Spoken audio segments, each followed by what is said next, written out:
The Timex Plus Red Wing wristwatch in 38mm as shown here is the kind of watch that puts a collector in a bit of a double bind. On the one hand, we're very excited to see classic heritage brands collaborating, and on the other hand, seeing the price tag of about $140 for this watch, you feel like maybe this is just a little bit of a marketing exercise. Now in this video, we're going to take a close look at this watch and see if it really holds up. We're also going to compare it to another revival watch from Timex that's a little bit more affordable, the $110 Timex Archive Waterbury United watch, also in 38mm, which has obviously a very traditional Timex design. We'll be talking about both of these watches and also referring them to some of the more widely available Timexes that you could get, say, at your local Target. Are these watches really a step forward in reviving a excellence that's found in traditional designs, or is it just a blatant marketing exercise that allows Timex to charge double what they would normally charge? Let's find out.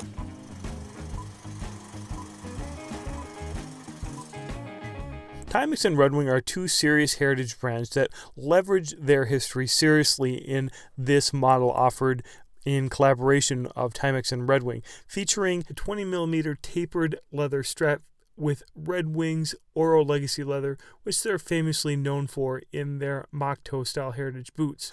It also features a Timex Waterbury collection style dial, which is an attempt of Timex to kind of go back to a more traditional look that they're very well known for.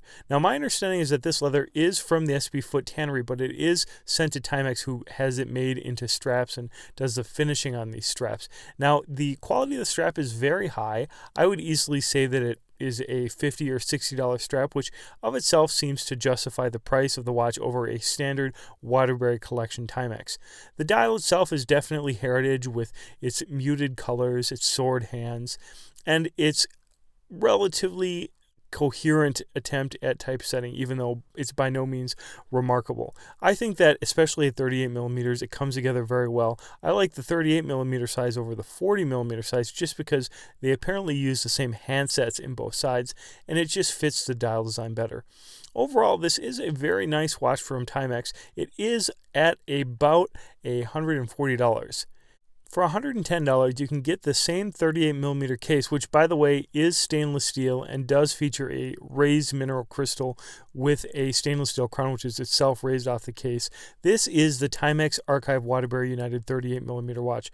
And in my mind, it's even more of a pure Timex in terms of the absolutely classic A11-ish style military dial layout and the use of a very soft, actually, NATO strap, a single piece strap that comes with this watch. So I'd say this watch goes even further under the radar and might be cooler to the real vintage purists.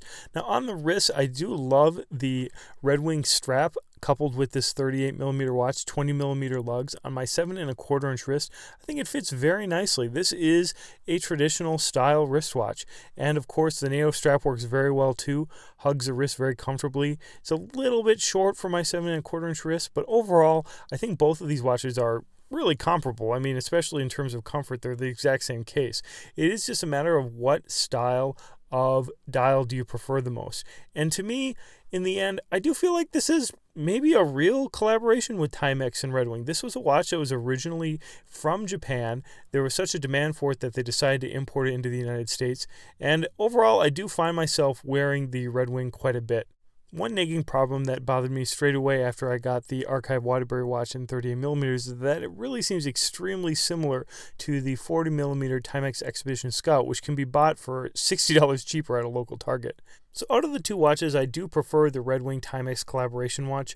Overall, I think the dial design is a little bit more visually interesting, and I absolutely love the Timex Red Wing strap. Definitely a very high quality strap for the price, but I have to keep in mind that you can get really a much more robust watch in a Seiko for about $140, and that brings me to the point that I think this is still pretty overpriced at $140. It is a great grab and go watch if you're looking for a quartz watch, and it will fit in really nicely with some of my other field watches, but I do feel like I'm paying a premium even though this is a very affordable watch.